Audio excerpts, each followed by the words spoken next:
Sur ce stade, les tuyaux sont en place, mais la pelouse est jaune, donc pas d'arrosage récent. Les services d'État de l'Office français de la biodiversité en font le constat dans le cadre de leur mission de contrôle. Regardez, vous avez un brochet là, vous avez une carpe ici.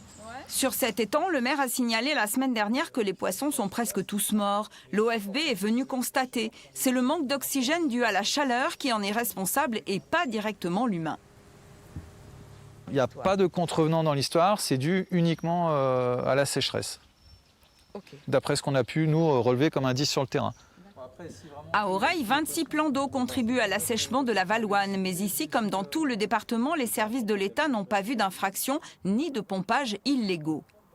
Cette année, pour l'instant, on a des enquêtes qui sont en cours, où on essaye de démontrer, voir est-ce que vraiment il y a eu une non-conformité, est-ce que la personne était au courant au moment des faits, si vraiment elle avait bien eu connaissance des arrêtés préfectoraux. Pour l'instant, on n'a pas dressé de procès-verbaux. Mais la Fédération de pêche est agacée par le réseau Sentinelle qu'elle a monté l'an dernier. On lui signale toutes les semaines des infractions bien humaines, celles-là, faites par des particuliers ou des agriculteurs. Exemple. Il s'agit tout simplement de quelqu'un qui arrose en toute légalité, à partir d'une réserve d'eau, ce que l'on appelle une bassine, déconnectée du milieu.